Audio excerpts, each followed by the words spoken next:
Thank you.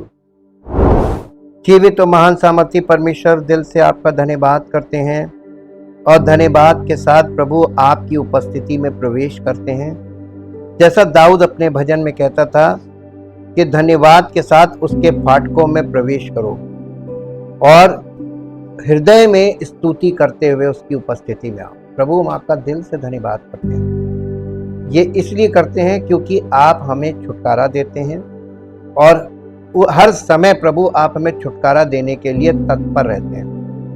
हम आपका दिल से धन्यवाद करते हैं और ये इसलिए नहीं करते कि हम बहुत धर्मी हैं। ये आप इसलिए करते हैं क्योंकि आपने हम लोगों से वाचा बांधी। आप पापियों को बुलाने आए थे ताकि हर एक पापी आपकी उपस्थिति में आए और आपके वचन के द्वारा सत्य को प्राप्त करे, पश्चाताप के साथ समर्पण करे और आपकी वाचा का हिस्सा बने, ताकि प्रभु आप हमें छुड़ाते रहें हर दुष्टता से, हर दुष्ट की शक्ति से और उसके प्रभाव से हमें छुड़ाते रहें, ताकि हम आपके राज्य के वारिस बने और उस राज्य में प्रवेश कर सकें जो आपने अपने प्रेम करने वालों के लिए तैयार किया। सारी महिमा आपको मिले। हम सब आपके उस वचन को प्राप्त करने आए हैं जो हमारे छुटकारे का समाचार देता है और हमें शुभ समाचार देता है कि हमारा उद्धार करता हमारी चिंता करता है और हमारी हर आवश्यकताओं के लिए वो तैयार रहता है। उसी की स्तुति और महिमा प्रार्थना को यीशु मसीह के पवित्र नाम से मांगते हैं, आमीन। सबको जय मसीह की। हम परमेश्वर का बहुत धन्यवाद करते हैं। जैसा कि हमने कल आपको बताया था कि ये 3 यहाँ पर बताया गया, डिस्पेंसेशन और एज लिखा है। एज का मतलब तो युग है, डिस्पेंसेशन का मतलब भी युग है, लेकिन डिस्पेंसेशन का एक्चुअल मीनिंग क्या है आज हम इसको बताएंगे, ताकि हम परमेश्वर के वचन को आरंभ से किस तरीके से उसने स्टेप बाय स्टेप रखा है उसे हम समझ सकें। बाइबल में व्यवस्थाओं की संख्या निश्चित नहीं है। ये डिस्पेंसेशन या युग के विषय में इसकी परिभाषा है। बाइबल में व्यवस्थाओं की संख्या निश्चित नहीं है, क्योंकि व्यवस्था शब्द विभिन्न अर्थों में उपयोग होता है। ये मूसा द्वारा दी गई 10 आज्ञाएं व्यवस्था के विधान हो सकती है, या ये परमेश्वर की पूरे इतिहास में विभिन्न युगों में लोगों के प्रति योजनाएं, जिसे व्यवस्था काल कहते हैं, उसी को डिस्पेंसेशन बोलते हैं, हो सकती है। और इन व्यवस्था कालों की संख्या विद्वानों में विवादास्पद है। यानी इस बात को लेकर सबके अलग अलग मत हैं। कुछ कहते हैं 3 है, कुछ कहते हैं 7 है, या कुछ कहते हैं 8, या कुछ लोग कहते हैं 9 डिस्पेंसेशंस हैं, इसकी बात करते हैं। लेकिन 7 जो है वो बहुत मेन है। और 7 डिस्पेंसेशन या 7 युग कौन से हैं? नंबर 1 है इनोसेंस, जहां से आदम और हवा से शुरुआत होती है, वो इनोसेंस है। एज ऑफ इनोसेंस, एडमिक, ये अदन से शुरू हो रहा, एडनिक। दूसरा है एज ऑफ कॉन्शियंस, यानी विवेक का युग, अंतरात्मा का युग जिसे बोलते हैं। विवेक का मतलब अंतरात्मा से। और ये कौन सा युग है? ये उत्पत्ति 6 अध्याय में जब परमेश्वर ने देखा कि मनुष्य की अंतरात्मा में जो भी विचार होता है, वो पैदा होता है, वो निरंतर बुरा होता है। जल प्रलय से पहले एज ऑफ कॉन्शियंस था। फिर नंबर 3 है ह्यूमन गवर्नमेंट, जब जल प्रलय के बाद उन्होंने बाबुल की मीनार बनाई, ये human government, age of human government. उसके बाद नंबर 4 है प्रॉमिस, परमेश्वर ने किससे वाचा बांधी थी? ये पैट्रियार्चल कहलाता है, यानी कुल पिताओं का युग, अब्राहम, इसाक और याकूब। और फिर 5वां युग है the age of law, the law of Moses. छठा है द एज ऑफ ग्रेस, अनुग्रह का युग। 7वां है किंगडम, मिलीनियल। अब आप देखिए यहाँ पे मिलीनियल किंगडम ये आ रहा है। होली ऑफ होलीज में ये इस बात को दिखाता है, ये मैसियनिक किंगडम है और ये ग्लोरिफिकेशन को दिखाता है। तो ये मिलीनियल को यही दिखा रहा है। तो ये देखिए age of law, age of grace, age of kingdom, तो ये 3 पार्ट इसमें दिखाए गए। ये 3 तो बहुत प्रमुख है, लेकिन हमको इन पूरे युगों को, ये जो डिस्ट्रीब्यूशन परमेश्वर ने हमारे सामने रखा है, इसको समझना बहुत जरूरी है। और अगर हम इसे पूरी तरीके से नहीं समझेंगे तो हम बाइबल को कभी नहीं समझ सकते। हमने 7 वाचाएं बताई थी, 7 वाचाएं और 7 युग, हर युग की वाचा अलग। इससे आपको अब समझ में आएगा कि बाइबल के कुछ तथ्य जो मसीहों को कम समझ में आते हैं, ये उनमें से एक है जो आज हम आपके साथ शेयर करने जा रहे हैं। बाइबल में युग और व्यवस्थाएं यानी एज और डिस्पेंसेशंस, यदि तुमने परमेश्वर के उस अनुग्रह के प्रबंध के विषय में सुना है जो तुम्हारे लिए मुझे दिया गया, ये पौलुस बोल रहा है कलीसिया से, कि कैसे उसने प्रकाशन के द्वारा मुझे रहस्य बताया और सब पर ये प्रकट करूं कि उस भेद का प्रबंध क्या है। प्रबंध का मतलब वही डिस्पेंसेशन क्या है, और आदि से परमेश्वर में छिपा था, जिसने सब मनुष्यों, सब वस्तुएं यीशु मसीह के द्वारा सृजी। इस आशय से कि अब परमेश्वर का नाना प्रकार का ज्ञान कलीसिया के द्वारा उन प्रधानों और अधिकारियों पर प्रकट किया जाए जो स्वर्गीय स्थानों में है। तो कलीसिया के द्वारा परमेश्वर का रहस्यमय भेदों का प्रकाशन उन आत्मिक दुष्ट आत्माओं की सेनाओं को प्रचार किया जा रहा है जो आकाश में है। तो ये स्पिरिचुअल है, और स्पिरिचुअल जो पावर्स हैं उनको प्रचार होता है कलीसिया के द्वारा, और इसीलिए स्पिरिचुअल लोग ही इसमें पार्टिसिपेट कर सकते हैं। फिजिकल लोग इसमें कुछ भी नहीं मिलेगा, वो इसीलिए थोड़े समय बाद अपना रास्ता देखेंगे, कहां शारीरिक क्रियाएं हो रही वहीं भागे। ये एक अद्भुत चीज है। ये उस सनातन मनसा यानी सनातन उद्देश्य के अनुसार जो उसने हमारे प्रभु मसीह यीशु में पूरी की। इफिसियों की पत्री 3 अध्याय और उसका 2 पद पढ़िए। इफिसियों की पत्री 3 अध्याय और उसका 2 पद। यदि तुमने परमेश्वर के उस अनुग्रह के प्रबंध का समाचार सुना हो जो तुम्हारे लिए मुझे दिया गया, अर्थात ये कि वो भेद मुझ पर प्रकाशन के द्वारा प्रकट हुआ, जैसा मैं पहले ही संक्षेप में लिख चुका हूं,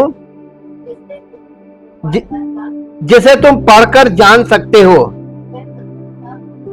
कि मैं मसीह का वही भेद कहां तक समझता हूं जो अन्य समयों में मनुष्यों की संतानों को ऐसा नहीं बताया गया था, जैसा कि आत्मा के द्वारा अब उसके पवित्र प्रेरितों और भविष्यवक्ताओं पर प्रकट किया गया है।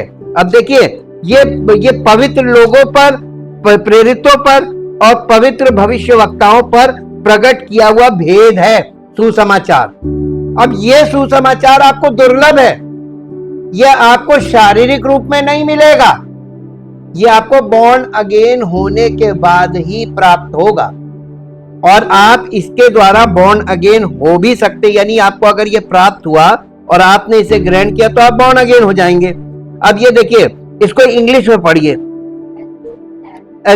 चैप्टर 3 का वर्स 2 से।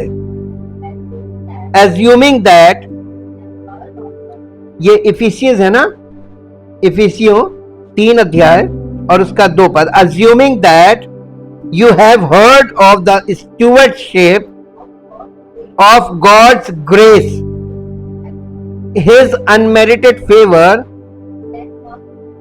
that was entrusted to me to dispense to you for your benefit। अब आप एक बात बताइए, डिस्पेंस का मतलब क्या होता है? नहीं मालूम किसी को? बहुत सरल है, आज के जमाने में तो इतना सरल है। आप कहीं भी जाते हैं, आपको पानी चाहिए ठंडा, वहां पर एक वो रखा रहता है वाटर कूलर टाइप का या उसका कंटेनर, उसको डिस्पेंसर ही बोलते हैं। डिस्पेंसर का मतलब उससे आप प्राप्त करते हैं, कंटेंट उसमें होता है, आप उसमें से वो कंटेंट प्राप्त करते हैं। हर जगह आपको कोई भी चीज ऑटोमेटिकली, आप पैसे लेने जाते हैं एटीएम में तो वो डिस्पेंसर ही तो है, आपको पैसा डिस्पेंस करता है, आप उससे प्राप्त करते हैं। कोई भी चीज, चाय के कंटेनर रखे होते हैं, आप उसमें से चाय, वो टी डिस्पेंसर कहलाते हैं। डिस्पेंसर का मतलब ही होता है उसमें कुछ भरा हुआ है और उसको जहां पे जिन लोगों के बीच में वो रखा हुआ है उसमें से वो लोग प्राप्त कर सकते हैं। अब समझ में आ गया ना। अब ये देखिए डिस्पेंसेशन, डिस्पेंसेशन का मतलब हर युग में परमेश्वर ने लोगों के लिए कुछ रखा है। यहां पर देखिए तक, यहां पे आप आ जाइए तो इसके आउटर कोर्ट में यहां पे डिस्पेंसर, यहां पे एक व्यवस्था थी, आप परमेश्वर के पास यहां तक नहीं पहुंच सकते थे, लेकिन आपकी प्रार्थना वहां तक पहुंच सकती थी एक विधि के द्वारा। परमेश्वर ने एक चीज रखी थी, ये सिर्फ सिखाने के लिए था, इसका एक युग था और वो शिक्षा के लिए युग था। और इसीलिए पौलुस ने लिखा कि व्यवस्था मसीह तक पहुंचाने के लिए हमारी शिक्षक हुई। ये बात आपको एकदम स्पष्ट हो जाएगी। कैसे? मूसा के तंबू में जाके देखिए कैसे ये मसीह तक पहुंचना परमेश्वर पिता तक पहुंचने के बराबर है। इसीलिए यीशु मसीह कहता है जिसने मुझे देखा उसने पिता को देखा। आप पिता तक बिना यीशु मसीह के पहुंच ही नहीं सकते। तो ये सारी बातें आपको ऐसे स्पष्ट आएंगी। आगे पढ़ दीजिए। And that the mystery secret was made known to me and I was allowed to comprehend it by direct revelation, as I already briefly wrote you. When you read this you can understand my insight into the mystery of Christ. मसीह में रहस्य क्या है आप पौलुस के द्वारा ही जान पाएंगे और किसी को यह मिला ही नहीं था।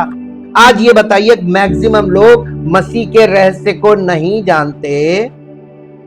क्यों नहीं जानते? पहली चीज, बॉर्न अगेन नहीं हुए। बॉर्न अगेन क्यों नहीं हुए? क्योंकि पौलुस का सुसमाचार ग्रहण नहीं किया। अब पौलुस का सुसमाचार मिला ही नहीं तो ग्रहण कैसे करेंगे? तो कलीसिया में आप जिस कलीसिया को आप बिलोंग करते हैं वो कौन सी कलीसिया है, उसमें किसकी शिक्षा, किसका सुसमाचार, ये बहुत मायने रखता है आपको। इसीलिए ये हल्के हल्के हम इन चीजों को क्लियर कर रहे हैं। अब ये 3 अध्याय का 9 से 11 पद तक पढ़ दीजिए। 9 से 11 पद तक। और पौलुस कह रहा और सब पर ये बात प्रकाशित करूं कि उस मसीह का जो भेद है उसका प्रबंध का मतलब वो कैसे प्राप्त होगा, प्राप्ति का डिस्पेंसेशन, वो उसका प्रबंध क्या है। आगे, जो सबके सृजनहार परमेश्वर के में आदि से, आरंभ से गुप्त था, ताकि अब कलीसिया के द्वारा परमेश्वर का विभिन्न प्रकार का ज्ञान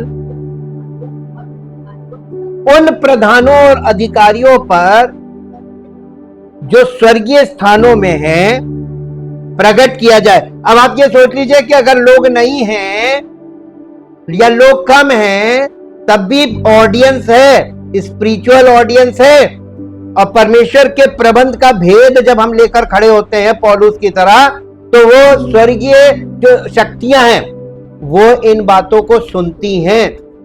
ये ध्यान रखिए कि पौलुस कितनी बढ़िया बात बता रहा है जी। उस सनातन मनसा के अनुसार, उस सनातन मनसा के अनुसार जो उसने हमारे प्रभु यीशु मसीह में की थी, जिसमें हमको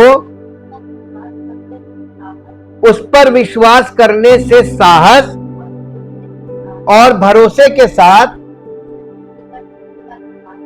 परमेश्वर के निकट आने का अधिकार है। कैसे?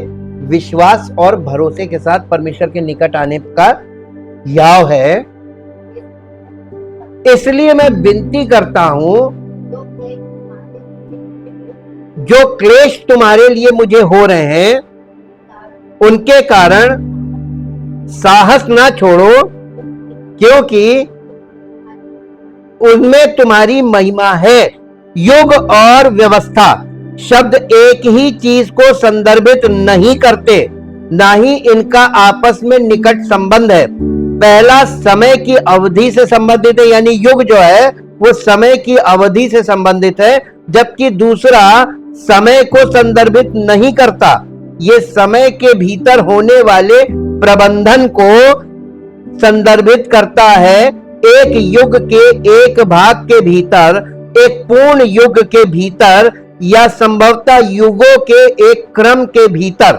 देखिए ये जो है ये एज ऑफ लॉ है, और इस एज ऑफ लॉ में डिस्पेंसेशन क्या था हम आपको इजीली समझाते हैं कि बलिदान आपको सिर्फ पशु खरीदना था और याजक को खरीद के देना था, और याजक उस पशु को ऑन बिहाफ ऑफ यू, आपके बदले में उसको बलि करेगा, आपके एवज में, और फिर वो अपने आप को यहां पर शुद्ध करेगा और उस लहू को जो आपके एवज में बलि हुआ है उसे लेकर अंदर जाएगा। ये अरेंजमेंट था, इसी को डिस्पेंसेशन बोलते हैं, डिस्पेंसेशन ऑफ लॉ।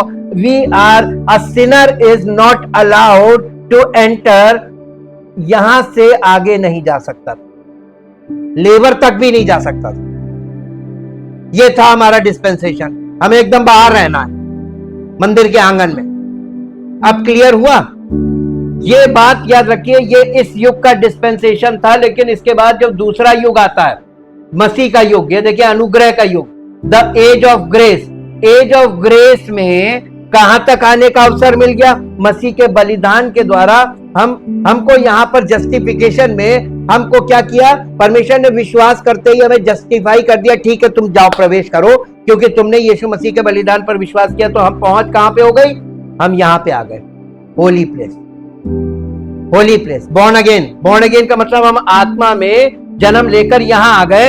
यहां पे मसीह की ज्योति, यीशु मसीह हमारी ज्योति, जीवन की ज्योति, जीवन की रोटी, जीवन का जल और जीवन की सुगंध, ये चीजें हमें प्राप्त होने लगी कलीसिया स्पिरिचुअली। ये स्पिरिचुअल चीजें हैं। इसी को पौलुस कहने लगा कि जब तुम मर चुके हो और तुम्हारा जीवन परमेश्वर में छिपा हुआ है, तो आप स्वर्गीय वस्तुओं की खोज में रहो। स्वर्गीय वस्तुएं ये हैं, जीवन की ज्योति, जीवन की रोटी, जीवन का जल और जीवन की सुगंध। इनकी फिराक देखिए, जो बोर्न अगेन नहीं हुआ वो यहां आया ही नहीं, तो वो इन चीजों की फिराक क्यों करे? और ये डिस्पेंसेशन हमारा अभी एट प्रेजेंट है। इसके बाद डिस्पेंसेशन बदल जाए, फिर हम सीधे प्रेजेंस। तो ये देखिए 3 डिस्पेंसेशन और 3 एज, 3 युग के 3 डिस्पेंसेशन पूरा। तो सबसे ज्यादा किसके पास था?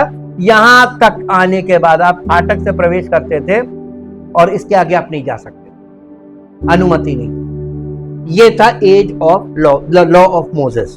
ये मूसा के समय था। ये यहाँ पे अब आपको एक और चीज हम बताते हैं कि मेरे साथ एक पद निकालिए, यीशु मसीह इस बात पे क्यों डांट रहा था? शास्त्री फरीसियों को डांट पड़ी थी, क्यों पड़ी थी? अब आप देखिए, अब आपको समझ में ये वाली बात आएगी। हालांकि हम कई बार पहले भी इसको शेयर कर चुके हैं। मत्ती रचित सुसमाचार 16 अध्याय और उसका पहले पद से पढ़िए, पहले पद से 4 पद पढ़ दीजिए, 4 पद तक है। फरीसियों और सदूकियों ने पास आकर उससे परखने के लिए उससे कहा, हमें स्वर्ग का कोई चिन्ह दिखा। उसने उनको उत्तर दिया, सांझ को तुम कहते हो मौसम अच्छा रहेगा क्योंकि आकाश लाल है, यानी शाम को आकाश लाल है तो इसका मतलब मौसम अच्छा रहेगा। और भोर को अगर आकाश लाल है तो तुम कहते हो कि आज आंधी आएगी क्योंकि आकाश लाल है और धूमिल है। तुम आकाश के लक्षण देखकर उसका भेद बता सकते हो, पर समयों के चिन्हों का भेद क्यों नहीं बता सकते? इस युग के बुरे और व्याभिचारी लोग चिन्ह ढूंढते हैं, पर योना के चिन्ह को छोड़ उन्हें और कोई चिन्ह ना दिया जाएगा, और वो उन्हें छोड़कर चला गया। इसी के साथ इसका मत्ती रचित सुसमाचार इसके 12 अध्याय में आ जाइए।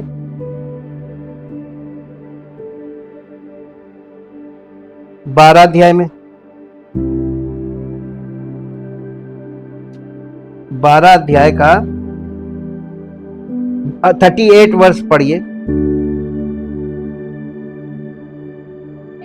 इस पर कुछ शास्त्रियों और फरीसियों ने उससे कहा, यीशु मसीह से कहा, हे गुरु, हम तुझसे एक चिन्ह देखना चाहते हैं। उसने उन्हें उत्तर दिया,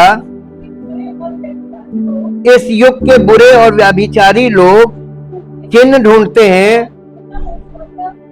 परंतु योना भविष्यवक्ता के चिन्ह को छोड़ कोई और चिन्ह उनको ना दिया जाएगा। योना 3 रात 3 दिन जल जंतु के पेट में रहा, वैसे ही मनुष्य का पुत्र 3 रात दिन पृथ्वी के भीतर रहेगा। नीनवे के लोग न्याय के दिन इस युग के लोगों के साथ उठकर उन्हें दोषी ठहराएंगे, क्योंकि उन्होंने योना का प्रचार सुनकर मन फिराया, और देखो यहां वो है जो योना से भी बड़ा है। यहां पे देखिए यीशु मसीह उनको आईना दिखा रहा है। ये इजरायली लोग थे, इजरायलियों को, क्योंकि वो योना को भी जानते थे, उस युग के पूरे लोगों को। देखिए इनको युगों का बिल्कुल भी लक्षण नहीं मालूम थे। इनके पास तो व्यवस्थाएं थी, इनके पास पुस्तकें थी, वही बाइबल का पुराना नियम से पवित्र आत्मा हमको सब चीजें दिखा रहा है कि नहीं दिखा रहा है। तो क्या चीज इजरायलियों के पास नहीं थी? बताइए। पुस्तक थी, क्या नहीं था? नहीं, उनके पास व्यवस्था, भविष्यवक्ताओं की पुस्तकें थी। मेरे साथ एक पद पढ़िए जो कल नहीं मिल रहा था, हम आज आपको दिखाते हैं। लूका रचित सुसमाचार 9 अध्याय का 9 पद। लूका 9 अध्याय लूका रचित सुसमाचार 16 अध्याय का 16 पद। 16 अध्याय का 16 पद।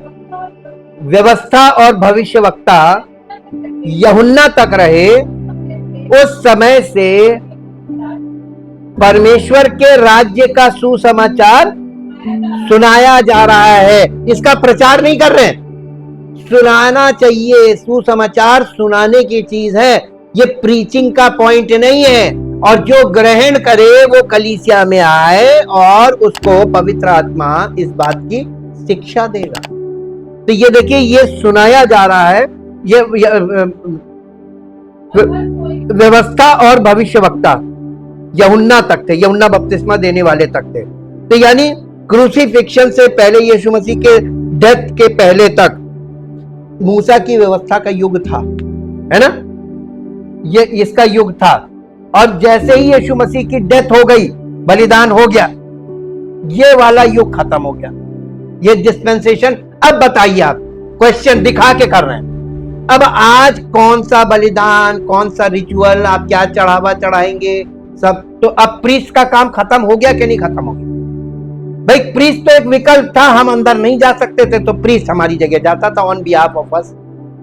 अब आप बताइए यीशु मसीह ने क्या किया था क्रूस पर? नहीं, अपने बलिदान के द्वारा उसने क्या कर दिया था? ये मंदिर को पार्थिव तंबू, पार्थिव मंदिर खत्म, अब स्वर्गीय तंबू रहेगा, स्वर्गीय मंदिर। इसीलिए वो जब चेले उसको भव्य मंदिर दिखा रहे थे ना सुलेमान का, उसने कहा ये पत्थर पर पत्थर बाकी ना रहेगा जो ढाया ना जाएगा, सब ढह जाएगा। और आज देखिए मंदिर है नहीं, रिचुअल बंद हो गए, लेकिन पूरी दुनिया में ये रिचुअल चल रहा। अब परमेश्वर देख रहा है कि कहां ये सुसमाचार कोई नहीं ग्रहण कर रहा है, सुनाया जा रहा, कोई नहीं ग्रहण कर रहा है। तो ये सबको अभी अनुग्रह का समय ना, अभी कुछ नहीं बोले, अभी अपने किए का झेलो। लेकिन परमेश्वर जब न्याय करने पे आएगा तो कोई नहीं बच पाएगा। इसीलिए अभी अनुग्रह करके ठहरा हुआ है कि जैसे नूह के समय में अनुग्रह करके ठहरा रहा, शायद कुछ लोग आ जाए, शायद कुछ लोग आ जाए। वो हर व्यक्ति को मौका देता है। अब देखिए यहाँ पे आपको एक चीज स्पष्ट हो गई कि युगों के हिसाब से देखिए व्यवस्था और भविष्यवक्ता यूहन्ना तक थे। ये देखिए ये भी एक युग था, ये लॉ पीरियड था। लेकिन क्रूसीफिक्शन के बाद द ग्रेस पीरियड, हम इसमें जब अंदर जाके स्टडी कर रहे थे हिस्ट्रीज में, तो उन्होंने बताया कि चर्च एज जो हम लोग बोलते हैं, कलीसियाई युग नाम की कोई चीज नहीं है, अनुग्रह का युग है।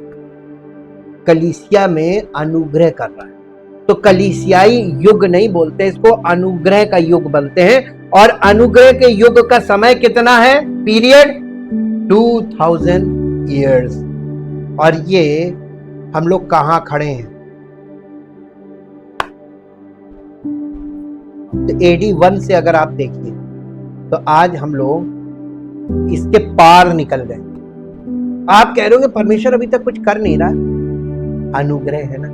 अनुग्रह में टाइम बढ़ाया जाएगी, राजा के ऊपर डिपेंड करता है कि मैं थोड़ा सा मैं और रुकना चाहता हूं, शायद कुछ लोग और हैं। अब आप इस तरीके से देखिए तो हम जिस युग के पड़ाव पे खड़े हैं आज, अनुग्रह के, ये अनुग्रह का समय खत्म हो रहा है कि नहीं हो रहा है? बचा कितना है ये समझ लीजिए कि हम इसको कैलकुलेट तो नहीं कर सकते। ये तो राजा की मनसा पर डिपेंड करता है कि वो अभी ठहरा हुआ है, इसलिए कि कुछ जो कुछ और वो चाह रहा है कि अभी कुछ लोग हैं जिनको पश्चाताप की जरूरत है, जो पश्चाताप करेंगे, और उनके लिए वो रुका हुआ है ना।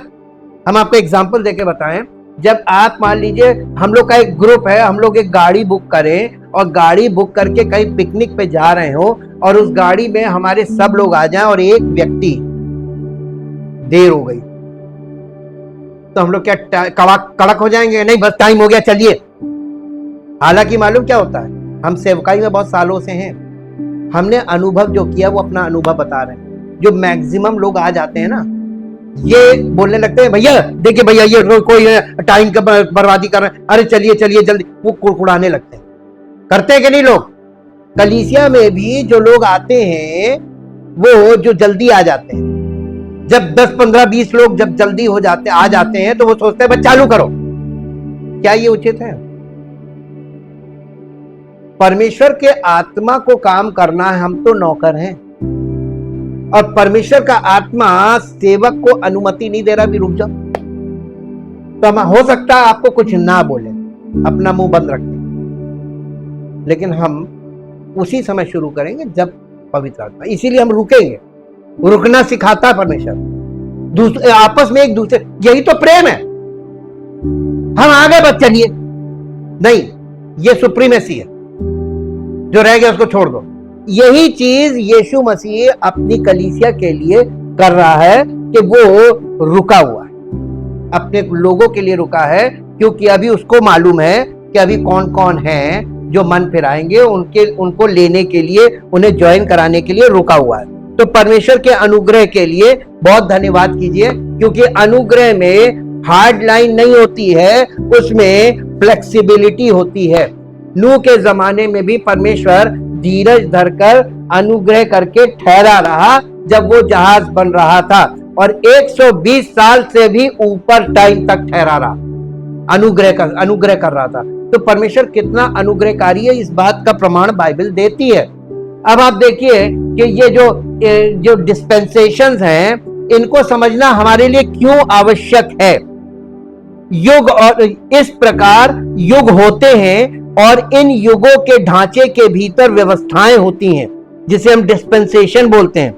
युगों का आरंभ आकाश और पृथ्वी की सृष्टि के समय हुआ था, और ये व्यवस्थाएं या डिस्पेंसेशन केवल उसी समय या उसके तुरंत बाद परमेश्वर द्वारा अपनी सार्वभौमिक सरकार की स्थापना के समय ही हो सकती थी। और चूंकि इस संबंध में मामले पृथ्वी से संबंधित हैं, परमेश्वर के सार्वभौमिक राज्य का एक प्रांत, इसलिए परमेश्वर की व्यवस्था के अंतर्गत कम से कम एक, संभवतः अधिक व्यवस्थाएं रही होंगी, जिसमें शैतान को पृथ्वी पर उसके प्रथम प्रांतीय शासक के रूप में नियुक्त किया गया था, उसके पतन और मनुष्य की बाद की सृष्टि से पहले के समय में। और ये व्यवस्था या व्यवस्थाएं एक या एक से अधिक युगों को समाहित कर सकती थीं, लेकिन जहां तक मनुष्य का संबंध है, युग और व्यवस्थाएं पृथ्वी की पुनर्स्थापना और आदम की सृष्टि के साथ शुरू हुई। हम एक वर्तमान युग और व्यवस्था में जी रहे हैं, हालांकि वर्तमान व्यवस्था वर्तमान युग के केवल एक भाग को शामिल करती है। इफिसियों की पत्री उसका 3 अध्याय और उसका 2 पद और 9 पद पढ़ दीजिए। 2 पद और 9 पद जी। यदि तुमने परमेश्वर के उस अनुग्रह के प्रबंध का समाचार सुना हो जो तुम्हारे लिए पौलुस कह रहा मुझे दिया गया है, अर्थात ये कि वो भेद यानी सुसमाचार एक भेद है, एक रहस्य है जो प्रकाशन के द्वारा प्रकट होता है। अब आप देखिए कि यीशु मसीह यूहन्ना रचित सुसमाचार में निकोदेमुस से क्या कहते हैं, जब तक कोई नए सिरे से ना जन्मे वो स्वर्ग का राज्य देख नहीं सकता, क्योंकि प्रकाशन, स्वर्ग का राज्य एक रहस्य है और एक प्रकाशन है, और वो दिखता कब है, बॉर्न अगेन होने पे दिखाई देता है। तो यीशु मसीह बिल्कुल सही बोल रहा था, पौलुस उसी लीक पर काम कर रहा है। इसका 9 पद पढ़ दीजिए, इफ्सियों 3 अध्याय का। और सब पर ये बात प्रकाशित करूं का मतलब क्या है? रेवलेशन। हाँ, आप लोगों को रेवलेशन दीजिए, प्रकटीकरण, प्रकाशित कीजिए। आप देखिए, जब कोई किताब आप लिखते हैं तो आप उस किताब को पहले छपने के लिए देते हैं। जब वो छप जाती है, छपते समय क्या होता मालूम आपको? ऐसे ही नहीं कि आपने लिखी और जाकर दे दी, वो छप गई। आप कोई हैंड राइटिंग में कुछ लिखते हैं, बुक, हमेशा याद रखिए प्रिंटिंग मेथड। आप जब कोई किताब अपनी हैंड राइटिंग से लिखते हैं, फिर आपको देना पड़ता है टाइपिस्ट को, वो उसको टाइप करेगा, और टाइप करने के बाद वो टाइपिंग मटेरियल को प्रूफ रीडिंग करी जाएगी। और प्रूफ रीडिंग एक ऐसी चीज होती है, एक एक मात्रा, एक एक बिंदु, एक एक पंक्चुएशन, एक एक चीज को आपको चेक करना है, कोई गलती ना हो, क्योंकि प्रिंटिंग में जब जाएगा तो उसी फॉर्मेट को वो पूरा प्रिंट कर देगा। तो एक बार प्रिंट हो गई, 100 कॉपी बन गई, तो त्रुटियां उसमें अगर रह गई तो वो 100 कॉपी में जगह त्रुटि जाएगी, और जितने लोग पढ़ेंगे वो सब त्रुटि में आएंगे। कितना कठिन काम है ना पुस्तक लिखना, एक बच्चों का खेल नहीं है। तो इसीलिए अब प्रकाशित करना, जब वो पुस्तक कंप्लीट हो जाती है छप के, तब उसका प्रकाशन होता है, उसको प्रकाशित किया जाता, पब्लिकली उसको खोल दिया जाता है कि अब सब लोग ये पुस्तक पढ़ सकते हैं। तो आप ये देखिए, परमेश्वर के राज्य का प्रकाशन, सुसमाचार एक प्रकाशन है, इस प्रकाशन को हमें प्रकाशित करना है लोगों में। ये कितना गंभीर कार्य है। तो यीशु मसीह नियुक्त किए गए सेवकों के द्वारा ही ये काम कर पाएगा, और कोई व्यक्ति अपनी इच्छा से इस काम को नहीं कर पाएगा। अब आप ये बताइए, आज के युग में कितने लोग यीशु मसीह के नियुक्त किए हुए हैं और जो इस कार्य को कर पा रहे हैं?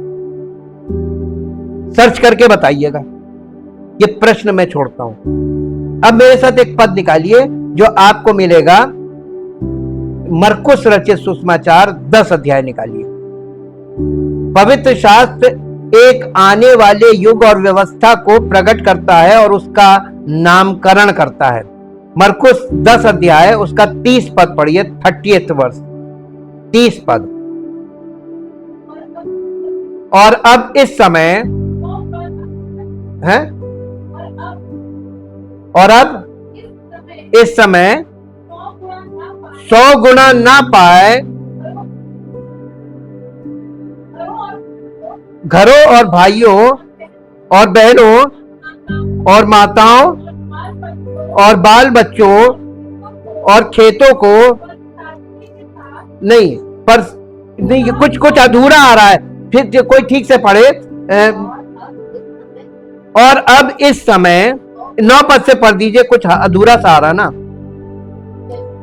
यीशु ने कहा, मैं तुमसे सच कहता हूं, ऐसा कोई नहीं जिसने मेरे लिए और सुसमाचार के लिए घर या भाइयों या बहनों या माता या पिता या बाल बच्चों या खेतों को छोड़ दिया, और अब इस समय 100 गुना ना पाए घरों और भाइयों और बहनों और माताओं और बाल बच्चों और खेतों को पर सताव के साथ और परलोक में अनंत जीवन। यानी जो यीशु मसीह के लिए और सुसमाचार के लिए सब कुछ त्याग कर इस कार्य में लगे हुए हैं, उनके लिए जमीन पर कितना है मालूम है? 100 गुना बरकत है, 100 गुना। लेकिन ये 100 गुना आपकी इच्छा से नहीं मिल रही है, ये आपने उस सुसमाचार के लिए और उस प्रभु के लिए अपना सब कुछ, जो आज दुनिया में लोग लपक लपक लपक लपक इसको घसीट रहे हैं, आपने इन चीजों का त्याग कर दिया तो आपको प्रभु मिल गया। और वो आपको जब मिल गया ना, तो आपको कभी कोई घटी नहीं होगी। 100-fold ब्लेसिंग है। ब्लेसिंग का मतलब ये भरपूरी को दिखाता है, ब्लेसिंग थोड़ी नहीं होती है, भरपूरी को दिखाता है। इफिसियों की पत्री 1 अध्याय और उसका 10 पद पढ़िए। इफिसियों की पत्री 1 अध्याय 10 पद, यही है सुसमाचार का प्रकाशन जी। 1 अध्याय उसका 10 पद, के समयों के पूरा होने का ऐसा प्रबंध हो कि जो कुछ स्वर्ग में है और जो कुछ पृथ्वी पर है, सब कुछ वो मसीह में। तो देखिए, ये समयों के पूरा होने का ऐसा प्रबंध हो कि वो सब मसीह में समाहित कर, स्वर्ग और पृथ्वी। तो इसीलिए स्वर्ग में भी, यानी आत्माओं को भी सुसमाचार कलीसिया के द्वारा सुनाया जा रहा है। और कलीसिया कहाँ है? स्वर्गीय स्थानों में। तो जब कलीसिया लगती है, जब लोग असेंबल होते हैं, तो यहाँ पे स्वर्गीय सिंहासन लग जाता है और स्वर्गीय म्यार से प्रभु अपनी आत्मा के, इसीलिए हमने आपसे क्या कहा, प्रभु अपना काम खुद करता है। किसको बरकत देनी है, किसको बॉर्न अगेन करना है, किसको छुटकारा देना है, किसको चंगाई दे, प्रभु अपना काम करता है। वो आपके हृदय के को जांचता है, उसके अकॉर्डिंग काम करता है। अब आप के विषय, यानी इस बात को ठान के आए, आज मुझे मिलेगा तो मिलेगा, नहीं तो मैं अगली बार नहीं आऊंगा, तो आप लिख के ले लीजिए कि आपको मिलेगा कुछ नहीं, आप खाली हाथ आया खाली हाथ चले जाए। क्योंकि लालची आदमी को, या जो अपनी इच्छा पूरी करवाना चाहता है प्रभु से, उसको प्रभु से कुछ नहीं मिलता। इब्रानियों की पत्री 5 अध्याय और उसका 6 पद पढ़िए। इब्रानियों की पत्री 5 अध्याय का 6 पद, फिर इस आने वाले युग और व्यवस्था से परे भविष्य के युगों की एक अंतहीन श्रृंखला है। इसी प्रकार वो दूसरी जगह ये भी कहता है, तू मेलिकिसिदक की रीति पर सदा के लिए याजक है। इसको मालूम है दूसरे वर्जन क्या लिखा है? युगान युग याजक है। सदा के लिए याजक का मतलब युगान युग। इसका मतलब क्या हुआ? इसका मतलब क्या हुआ युगान युग का? हर युग में वो याजक है। तो आप देखिए, आप उत्पत्ति से शुरू कीजिए और प्रकाशित वक्त तक जाइए, कौन है युगान युग का याजक? यही तो प्रकाशन है। आप प्रीस्ट पकड़ रहे, एक ह्यूमन प्रीस्ट, जबकि वो है। ये अन्य जातियों पर ये प्रकाशन प्रकट करना मांगता है, ताकि उन्हें ये पता चल जाए कि भ्रमित होने की जरूरत नहीं है, वो है तो ये। और इसीलिए आपको वो मिल गया तो समझो सब कुछ मिल गया जी। यीशु ने अपनी देह में रहने के दिनों में ऊंचे ऊंचे शब्द से पुकार पुकार कर और आंसू बहा बहा कर उससे, जो उसे मृत्यु से बचा सकता था, प्रार्थनाएं और विनती की और भक्ति के कारण उसकी सुनी गई। क्या सुनी गई? मृत्यु से तो बचाए नहीं, क्या सुनी गई? अरे जाइए, लोग सिर्फ मृत्यु से बचने की कामना कर रहे थे। प्रभु यीशु मसीह मृत्यु से बचने की कामना नहीं कर रहा था। प्रभु यीशु मसीह मृत्यु पर जयवंत होने की कामना कर रहा था। और वो उसकी पूरी हुई कि नहीं हुई? वो मृत्यु पर जयवंत हुआ कि नहीं हुआ? पुनरुत्थान। और यही सुसमाचार कलीसिया को दिया गया है। हम अन्य जातियों, देखिए पहले यहूदियों को दिया गया, उन्होंने ये सुसमाचार एक्सेप्ट नहीं किया। जितनों ने करना था, थोड़े से लोगों ने किया, बाकी लोगों ने इसको छोड़ दिया, वो व्यवस्था को पकड़े रहे, तो परमेश्वर ने उनको छोड़कर अन्य जातियों की तरफ मुड़ा। और ये प्रकाशन अब किसको दिया जा रहा? अन्य जातियों को। अब आपको एक चीज दिखाते हैं कि जो अन्य जातियों को मिल रहा है ना, क्या चीज है जो उनके पास नहीं है। इजरायलियों पर उनके पास पुस्तकें हैं, लेकिन एक चीज नहीं है। रोमियो की पत्री उसका 11 अध्याय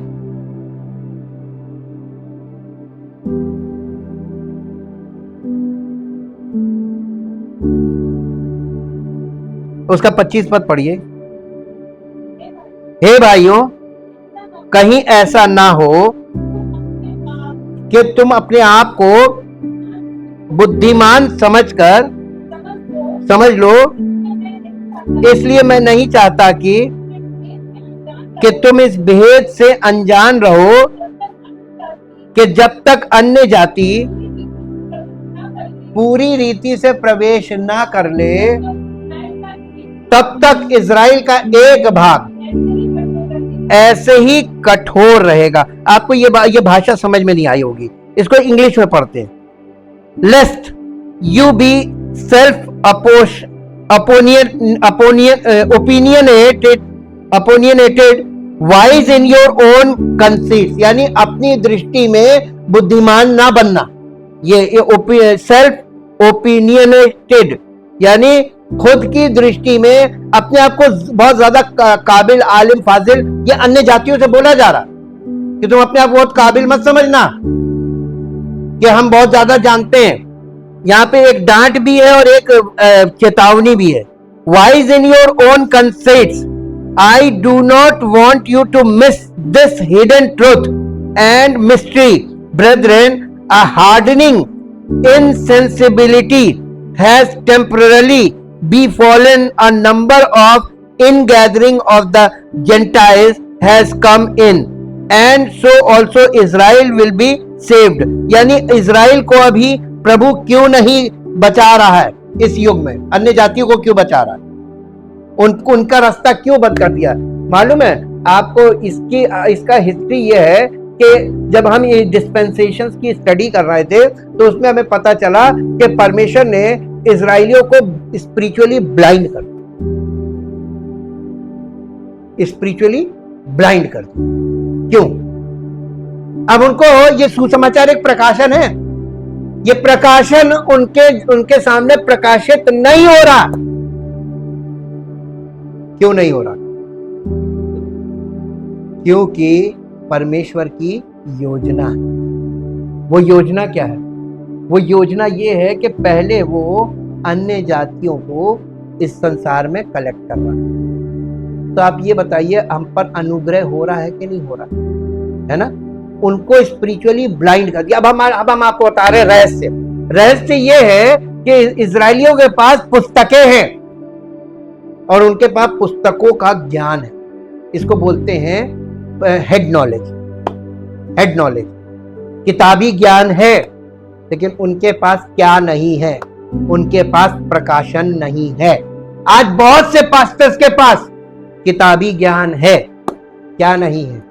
जो पौलुस के पास था वो नहीं है, वो मसीह के प्रकाशन का ज्ञान।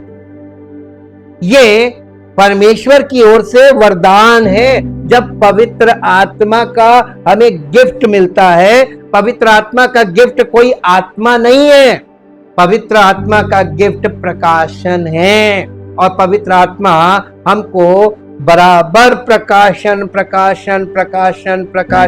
और ये प्रकाशन ही हमको लेकर चल रहे हैं। यानी पवित्र आत्मा हमारा नेतृत्व कर रहा है प्रकाशनों के द्वारा।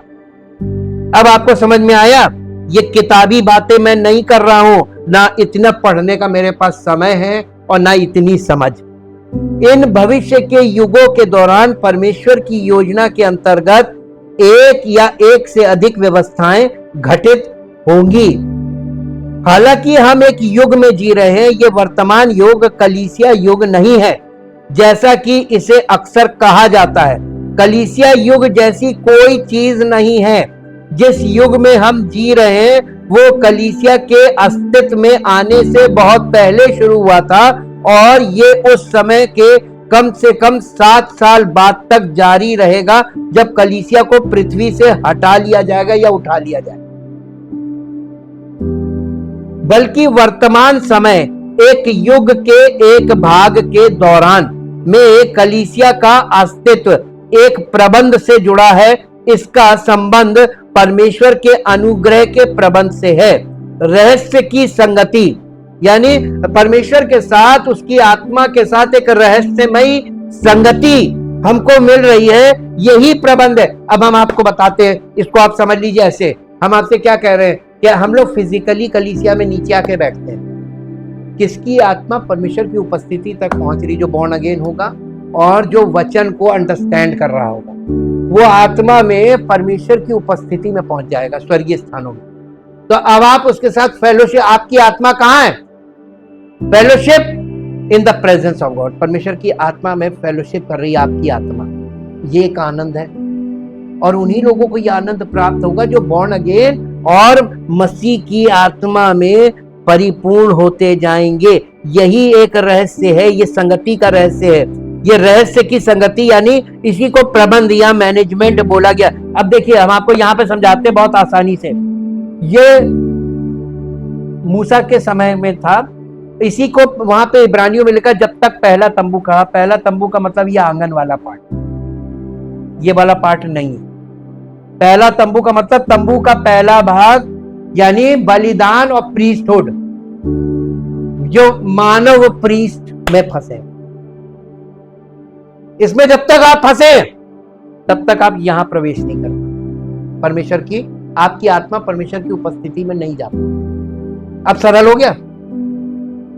जब तक आप इस अरेंजमेंट का हिस्सा हैं, ये फिजिकल है ना, और यहां से स्पिरिचुअल शुरू होता है। जब तक आप फिजिकल में अरेंजमेंट का हिस्सा हैं, तब तक आपको यहां अनुमति नहीं। यहां अनुमति किसको है?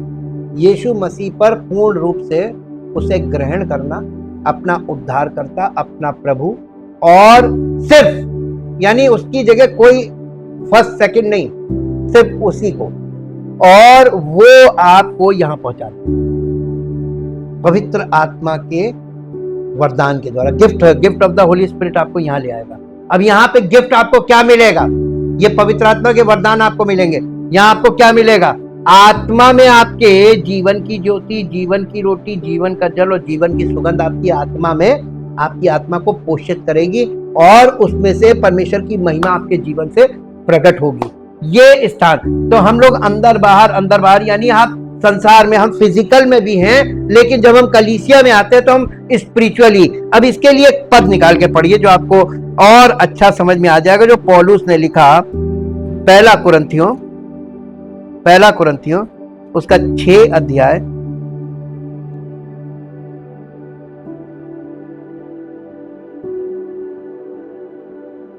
अध्याय, और उसका 17 पद पढ़िए। जो प्रभु की संगति में आता है, नहीं लिखा। अब आप देखिए, जो प्रभु की संगति में रहता है, यानी आप उसकी आत्मिक देह का अंग बन गए, तो आपकी आत्मा प्रभु की आत्मा के साथ हमेशा इन ट्यून रहेगी। जो प्रभु की संगति में रहता है, एक देह नहीं हो सकते, एक आत्मा। अब हम आपको इसको और सरल करते हैं।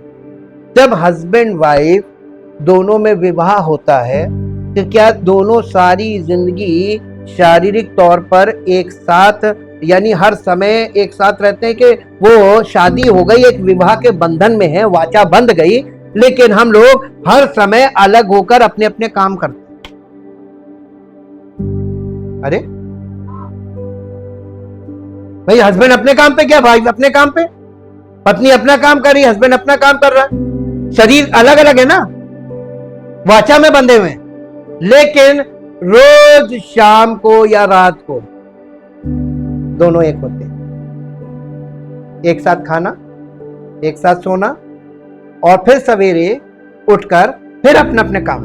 तो शारीरिक काम शरीर में एक भी हो रहे हैं और काम भी कर, यानी असेंबल भी हो रहे हैं और अलग भी हो रहे हैं। यही तो यीशु मसीह दिखा रहा है कि कलीसिया का मतलब यह है, आत्मा में, हमारी आत्मा, भाई आत्मा का हमारे शरीर में, तो हम हर समय कलीसिया में बैठे नहीं रहेंगे, शारीरिक तौर पर हमें बहुत जिम्मेदारियां हम लोगों के पास। तो इसीलिए कलीसिया में हमेशा टाइम बाउंड रखा जाता है, एक समय नियुक्त किया जाता है और उस समय पर हम जमा होते हैं। और डिसिप्लिन क्या है, जो समय से 5 मिनट पहले आए, 10 मिनट पहले आए, उसके नंबर सबसे अच्छे होते हैं। और जो लेट आता है, परमेश्वर उसको डिसिप्लिन में लाने के लिए बहुत लंबा छोड़ता है। और जब आप डिसिप्लिन में आ जाते हैं, टाइम डिसिप्लिन सबसे पहले है और उसके बाद परमेश्वर क्या आपके ऊपर फोकस बढ़ता है। तो आपका डिसिप्लिन, टाइम मैनेजमेंट, ये आपको बहुत जरूरी है। और जब हम लोग टाइमली जमा होते हैं, टाइमली डिस्पर्स होते हैं, तो आप देखिएगा जब आप कलीसिया में आते हैं तो आप आए हैं, लेकिन आपकी आत्मा, आप ऐसे नहीं आए, आप बॉर्न अगेन हो जाते हैं तो आपको पवित्र आत्मा का गिफ्ट मिलता है। आपको यहां खींच के कौन लाता है? उसका आत्मा आपको बेचैन करेगा अंदर से। वो आपकी आत्मा में काम कर रहा है, वो आपको बेचैन करेगा और आपकी आत्मा को घसीट के यहां पे लाएगा। तो यहां कलीसिया में कौन लेकर आता है? बॉर्न अगेन लोगों को पवित्र आत्मा लेकर आता है। और जो शारीरिक लोग हैं वो अपने आप से आते हैं। 2 प्रकार के बॉर्न अगेन लोगों को पवित्र आत्मा लेके आए। तो जो लोग बहुत ज्यादा उत्सुकता से आते हैं वो कौन से होते हैं? शारीरिक के बॉर्न अगेन वाले। वो लालसा से आते हैं, अरे आज प्रभु हमसे बातें करेगा, वो क्योंकि उनके अंदर आत्मा काम कर रहा है। और वो पवित्र आत्मा हमारी आत्मा के साथ मिलकर गवाही भी देता है और वो हमें स्पिरिचुअल डायमेंशन में हमारी आत्मा को लेकर जाता है जब हम यहाँ फिजिकली अवेलेबल होते हैं उपस्थिति में। तो उपस्थिति यहाँ पे है और आत्मा आपकी यहाँ पहुंच जाती है। ये समझ लीजिए, यही कलीसिया का रहस्य है। कलीसिया एक रहस्य है जिसका रहस्य यहाँ से आपको स्पष्ट हो सकता है अगर आप स्पष्टता प्राप्त करना चाहें। और रहस्य को इफिसियों और कुलसियों दोनों में बहुत सरल शब्दों में समझाया गया है। इफिसियों में इसका संबंध अन्य जातियों जो इजराइल के राष्ट्र से अलग किए हुए और प्रतिज्ञा की वाचाओं से अलग किए हुए हैं, जिनके पास कोई आशा नहीं, जो संसार में ईश्वर रहित हैं, से हैं, जिन्हें एक ही देह के यानी यहूदी विश्वासियों के साथ सह उत्तराधिकारी और सुसमाचार के द्वारा मसीह में उसकी प्रतिज्ञा के भागी बनाया जा रहा है। ये कहां लिखा है? ये कुलसियों 2 अध्याय और उसका 12 पद पढ़ लीजिए। इफिसियों 2 अध्याय और उसका 12 पद। इफिसियों का 2 अध्याय का 12 पद। जी, तुम लोग उस समय मसीह से अलग, किस समय? ये डिस्पेंसेशन में, age of law, Mosaic law, इस समय हम लोग यानी अन्य जाति लोग मसीह से अलग और इजराइल की प्रजा के पद से अलग किए हुए और प्रतिज्ञा की वाचाओं के भागी ना थे और आशाहीन और जगत में ईश्वर रहित थे, पर अब मसीह यीशु में तुम जो पहले दूर थे, मसीह के लहू के द्वारा, अब देखिए हो चुके हो, लेकिन अगर प्रैक्टिकली अभी आप नहीं हुए हैं, यह आपका प्रॉब्लम।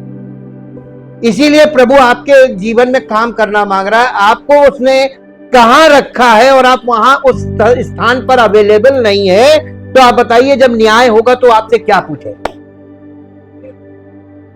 कि तुमने सुना बहुत लेकिन वो अपने स्थान पे तुमने स्थान नहीं ग्रहण किया, अनुग्रह होगा तब नहीं। ये आगे, क्योंकि वही हमारा मेल है जिसने दोनों को एक कर लिया और अलग करने वाली दीवार को जो बीच में थी ढा दिया। अब देखिए इसका 3 अध्याय, इफिसियों 3 अध्याय का 6 पद पढ़िए। इफिसियों 3 अध्याय का 6 पद, अर्थात ये कि मसीह यीशु में सुसमाचार के द्वारा अन्य जातीय लोग मिरास में सांझी और एक ही देह के और प्रतिज्ञा, तो यानी अन्य जाति लोग वहां पर हैं लेकिन हम वहां तक पहुंचे नहीं हैं, तो क्या करना चाहिए? तो पवित्र आत्मा हमको वहां तक पहुंचाने के लिए काम तो कर रहा है, लेकिन हम सरेंडर नहीं कर रहे हैं, हम समर्पण नहीं कर रहे हैं। यहाँ पे इस बात पे और कुलस्सियों में फिर से अन्य जातियों का उल्लेख किया गया है।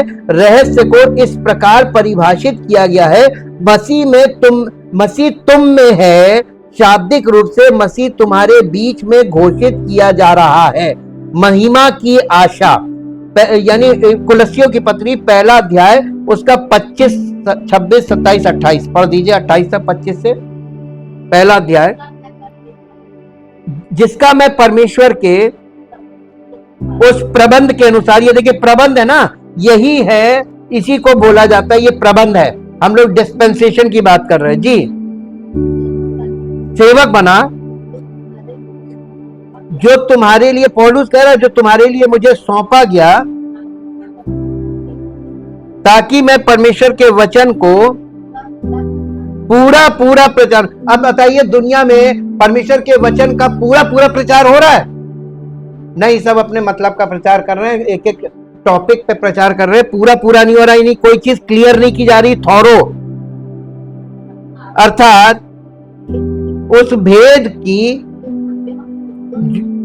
जो समयों और पीढ़ियों से गुप्त रहा, परंतु अब उसके उन पवित्र लोगों पर प्रकट हुआ है। इसका मतलब सब पर नहीं होगा, किस पर? अब ये चीज किसके हाथ में? नहीं, ये परमेश्वर के हाथ में है। वो जिस पर चाहेगा उस पर प्रकट करेगा, जिस पर नहीं चाहेगा उस पर नहीं करेगा। अब आपको एक बात बताएं, ग्रेस का मतलब, ग्रेस का मतलब यही है कि परमेश्वर का प्रकाशन का वरदान उस व्यक्ति को मिलेगा जिसको परमेश्वर बहुत प्यार करेगा, उसको पसंद करेगा और उसे बिल्कुल एक्सेप्ट कर लेगा। ये मत सोचिए कि हम पापी हैं, हमारे साथ नहीं हो सकता। अरे वो पापियों को ही तो बुलाने आया है। अब ये बताइए, यहां पर जो प्रीस्टहुड काम कर रहा था वो कौन से दूध के धुले? पहला महायाजक जो था हारून, उसी ने सोने का बछड़ा बना दिया था। तभी परमेश्वर ने क्या उसको हटा दिया? नहीं, उसने चुना और नियुक्त किया। उसने कहा ये जो भी गलतियां हैं इन सब का मैं न्याय करूंगा, इन सब का मैं न्याय करूंगा। कुलस्सियों इसका पहला अध्याय इसके 25 पद से हम हिंदी में, इंग्लिश में पढ़ेंगे। In it I became a minister in accordance with the divine stewardship which was entrusted to me for you as its object and for your benefit. Stewardship का मतलब समझते हैं? Stewardship, steward का मतलब समझते हैं? नहीं, इंग्लिश वर्ड है। Steward का मतलब होता है कि जब किसी बहुत बड़े अमीर आदमी क्या आप देखेंगे कि उनके घर में ऐसे पुराने पुराने पीढ़ियों से जो लोग काम कर रहे होते हैं, सर्वेंट्स, बॉन्ड सर्वेंट्स, वो उनकी पीढ़ियां बीत गई, तो वो लोग उस घर के मैनेजर्स हो जाते हैं। मालिक को ये भी नहीं पता होता है कौन सी चीज कहां रखी है, कौन सी चीज है कि खत्म हो गई है। ये सब किसको मालूम होता है? उस घर के प्रमुख, उस सर्वेंट को लोग सर्वेंट नहीं बोलते थे, उसको बोलते थे स्टीवर्ड्स। स्टीवर्ड्स का मतलब होता है उस घर के प्रबंधक। आज के जमाने में आप मैनेजर कह सकते हैं, घर का मैनेजर। बड़े अमीर बड़े बड़े घरानों में, उन घरों के अंदर घर में मैनेजर होते, हाउस होल्ड मैनेजर्स। उनको क्या मालूम रहता है कितनी, कौन सी सब्जी आएगी, कौन कौन सी सब्जी, क्या क्या चीजें आएंगी बाजार से। वो दूसरे सर्वेंट को बोलेगा ये सामान लेके आओ। जितनी चीजें घर की जरूरत की हैं वो सब मंगाने की जिम्मेदारी किसकी? मालिक की नहीं है, स्टीवर्ड्स की होती है। ये मैनेजर्स, मैनेजर मींस स्टीवर्ड्स। और ये इस बात का ध्यान रखता है कि कितने लोगों का खाना बनना है, क्या बनना है, क्या नहीं बनना, यानी सारा प्रबंध इनके हाथ में होता है। कलीसिया में सेवक को एक स्टीवर्ड्स के रूप में रखा गया है स्पिरिचुअल वर्क के लिए।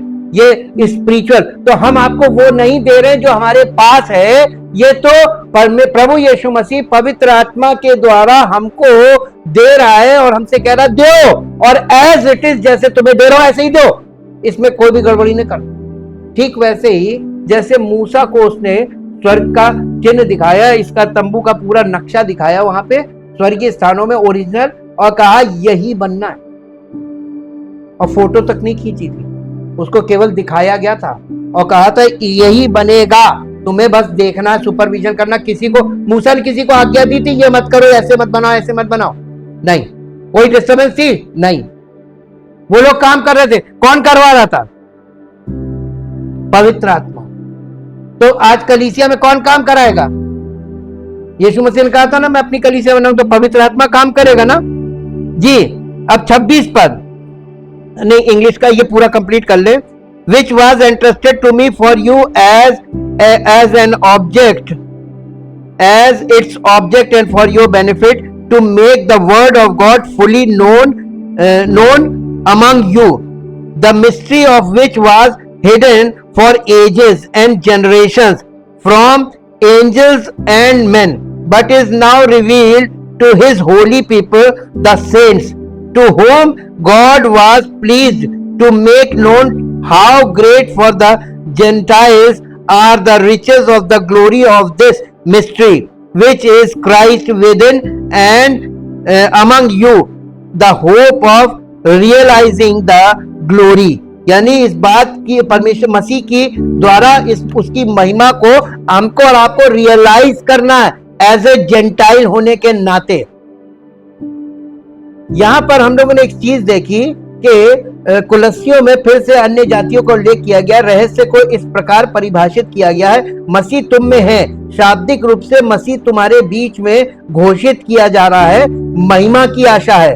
रहस्य यद्यपि आरंभ से ही, यानी युगों के आरंभ से परमेश्वर ने छिपा हुआ था और अनिवार्य पुराने नियम की आधारभूत सामग्री, विशेषकर उत्पत्ति प्रतीकों में देखा गया कि सामग्री का एक अभिन्न अंग था। प्रेरित पौलुस के दिनों तक मनुष्य पर पूरी तरह से प्रकट नहीं हुआ था, यद्यपि परमेश्वर ने इस आधारभूत सामग्री को रखने और या उस पर निर्माण करने के लिए मूसा और फिर अन्य लोगों को चुना था। फिर भी उसने आवश्यक अतिरिक्त प्रकाशन प्रदान करने के लिए प्रेरित पौलुस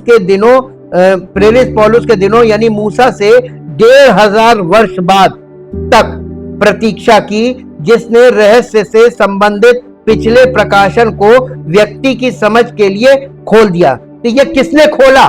नए नियम में पौलुस ने खोला ये बात। तो ये कुछ पहला पत्रस पहला अध्याय और उसके 12 पद में बताए गए स्वर्गदूतों के समान है, जो आत्मा के उद्धार से जुड़ी बातों को देखना चाहते थे। इसका पढ़ दीजिए, पहला पत्रस पहला अध्याय उसका 12 पद। पहला पत्रस पहला अध्याय 12 पद। उन पर यह प्रकट किया गया कि वे अपनी नहीं वरन तुम्हारी सेवा के लिए ये बातें कहा करते थे, जिनका समाचार अब तुम्हें उनके द्वारा मिला, जिन्होंने पवित्र आत्मा के द्वारा जो स्वर्ग से भेजा गया तुम्हें सुसमाचार सुनाया। और इन बातों को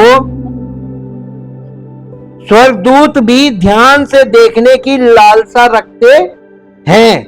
अब देखिए ये लोग, इसीलिए कलीसिया के द्वारा इन आत्मिक सेनाओं को भी सुसमाचार सुनाया जा रहा है हेवनलीज में। और इसका 3 पद से पढ़िए, 3 पद से 11 पद तक, 3 पद से 11 पद। हमारे प्रभु यीशु मसीह के परमेश्वर और पिता का धन्यवाद हो, जिसने यीशु मसीह के मरे हुओं में से जी उठने के द्वारा अपनी बड़ी दया से हमें जीवित आशा के लिए नया जन्म दिया, अर्थात एक अविनाशी और निर्मल और अजर मिराज के लिए जो तुम्हारे लिए स्वर्ग में रखी है। जिनकी रक्षा परमेश्वर की सामर्थ्य से विश्वास के द्वारा उस उद्धार के लिए जो आने वाले समय में प्रकट होने वाली है की जाती है। इस कारण तुम मगन होते हो। यद्यपि अवश्य है कि अभी कुछ दिनों के लिए नाना प्रकार की परीक्षाओं के कारण दुख में हो, और ये इसलिए है कि तुम्हारा परखा हुआ विश्वास, जो आग से ताए हुए नाशवान सोने से भी कहीं अधिक बहुमूल्य है, यीशु मसीह के प्रकट होने पर प्रशंसा और महिमा और आदर का कारण ठहरे। उससे तुम बिन देखे प्रेम रखते हो, और अब तो उस पर बिन देखे भी विश्वास करके ऐसे आनंदित और मगन होते हो जो वर्णन से बाहर और महिमा से भरा हुआ है, और अपने विश्वास का प्रतिफल अर्थात आत्माओं का उद्धार प्राप्त करते हो। इसी उद्धार के विषय में उन भविष्यवक्ताओं ने बहुत खोजबीन और जांच पड़ताल की, जिन्होंने उस अनुग्रह के विषय में जो तुम पर होने को था भविष्यवाणी की थी। उन्होंने इस बात की खोज की कि मसीह का आत्मा जो उनमें था और पहले ही से मसीह के दुखों की और उसके बाद होने वाली महिमा की गवाही देता था, वो कौन से और कैसे समय की ओर संकेत करता था। उन पर यह प्रकट किया गया कि वे अपनी नहीं वरन तुम्हारी सेवा के लिए ये बातें कहा करते थे, जिनका समाचार अब तुम्हें उनके द्वारा मिला, जिन्होंने पवित्र आत्मा के द्वारा जो स्वर्ग से भेजा गया तुम्हें सुसमाचार सुनाया, और इन बातों को स्वर्गदूत भी ध्यान से देखने की लालसा रखते थे। बताइए, अब आप मेरा एक सवाल का जवाब दीजिए। आपको कौन आपसे संपर्क साध रहा है? कौन आपसे संवाद करना चाह रहा है? कौन आपको एक शुभ समाचार दे रहा है? क्या ये मैं हूं? नहीं। मुझे पकड़ा किसके लिए गया है? ये उन लोगों के लिए पकड़ा गया है जो हम सब अन्य जाति हैं, और हम सब अन्य जातियों के बीच में हमको प्रभु ने कहा है कि मैं इन लोगों के जीवन में काम करूंगा, इन्हें अपने राज्य में इनको राज्य का वारिस बनाऊंगा। परमेश्वर की इच्छा आपके लिए क्या है? तो आपको वो अपना बेटा और बेटी बनाना मांगता है। और बेटा बेटी बनने का मतलब मालूम है? परमेश्वर कितना बड़े का मालिक है? आकाश और पृथ्वी का मालिक है।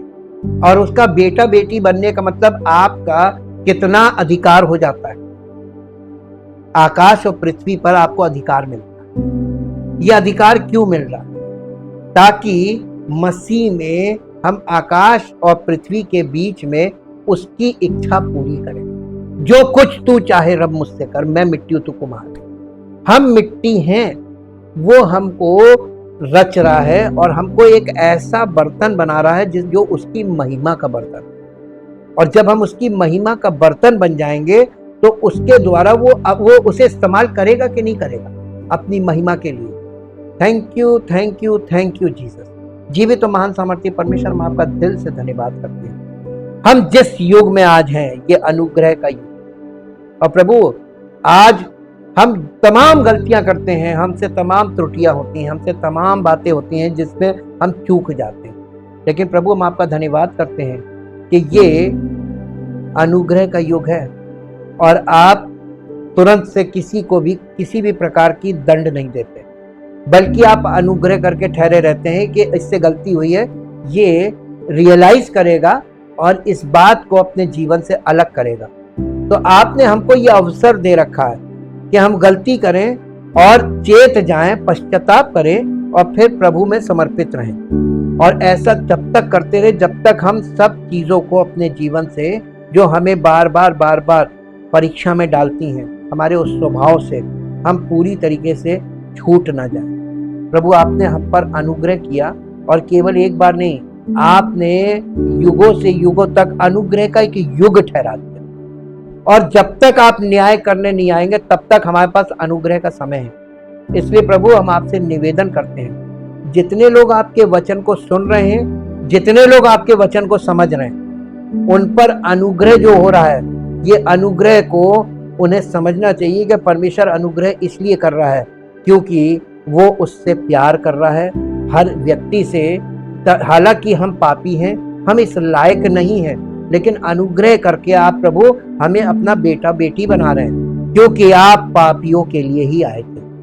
हम प्रभु आपका धन्यवाद करते हैं। चाहते प्रभु आपके इस प्रबंध में हम सब शामिल हैं, आपने हमें शामिल कर लिया है और आपने हमें सुसमाचार ये दिया है कि हम दुनियावी बातों से छूटकर अपने प्रभु को अपना जीवन समर्पित करें होल हार्टेडली, और उसी के लिए जीवन, उसी की हमारी सांसें प्रभु के लिए हो, क्योंकि ये सांसें वो देता हमें ताकि उसकी महिमा हमारे जीवन से प्रकट हो। सारा आदर सारी महिमा आपको मिले यीशु मसीह के नाम से। Praise the Lord.